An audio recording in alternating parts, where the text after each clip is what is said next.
Hello guys, आज का topic है हमारा प्रायद्वीपीय भारत की नदियों का तंत्र। इससे पहले बता दें चैनल पर उत्तराखंड के आगम से संबंधित प्रैक्टिस सेट कराए जा रहे हैं, जरूर देखें। और ये सीरीज आपके उत्तराखंड के लोअर पीसीएस के मेंस में काफ़ी हेल्पफुल होंगी। बात करते हैं आज के टॉपिक के बारे में।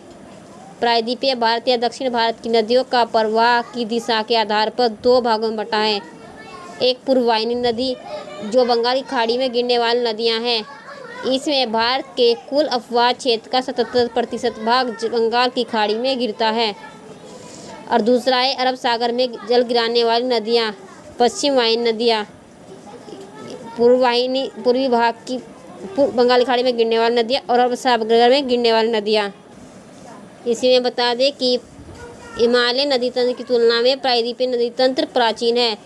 पश्चिमी घाट प्रायद्वीपीय भारत में मुख्य जल विभाजक का कार्य करता है। प्रायद्वीपीय भारत की नदियाँ एक पूर्व वाहिनी नदियाँ डेल्टा का निर्माण करती है और पश्चिम वाहिनी नदियाँ जवार नद का निर्माण यानी कि एस्चुरी का निर्माण करती है। डेल्टा किसे कहते हैं?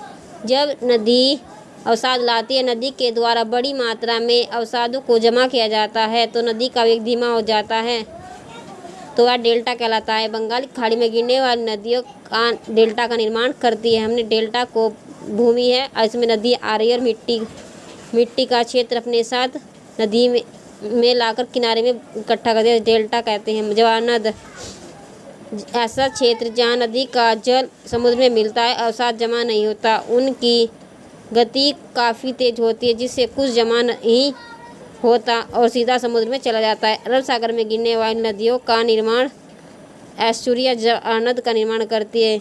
भूमि और नदी सीधी सागर में गिर गई है और कोई भी मिट्टी का अपने साथ इकट्ठी नहीं की है, इसे कहते हैं जवार नद या एस्चुरी। अब मैम में समझाने की गई कि कौन कौन सी नदियाँ अरब सागर में गिरती है। पश्चिमी भाग की नदियाँ साबरमती, माही, नर्मदा, ताप्ती, मांडवी, जुआरी, शरावती, गंगावेली, पेरियार, भरतपुजा नदी। और पूर्वी वाहिनी नदी में आती है दामोदर, स्वर्णरेखा, वैतरणी, ब्राह्मणी, महानदी, गोदावरी नदी, कृष्णा, पेन्नार, कावेरी नदी, वैगनी, ताम्रपर्णी नदी। प्रायद्वीपीय भारत का सामान्य ढाल पूर्व से दक्षिण पूर्व की ओर है, इसलिए अधिकांश नदियाँ पश्चिम घाट से निकलकर पूर्व की ओर बहती और बंगाल की खाड़ी में गिरती है। नेक्स्ट टॉपिक में हमारा होगा कि बंगाल खाड़ी में गिरने वाली नदियाँ या पूर्ववाहिनी नदियों के बारे में बताइए, कहाँ से उद्गम होकर कहाँ गिरती है। गाइस, चैनल पर नए हो तो चैनल को सब्सक्राइब करना और वीडियो को लाइक करना, अपने दोस्तों के साथ शेयर करना। धन्यवाद।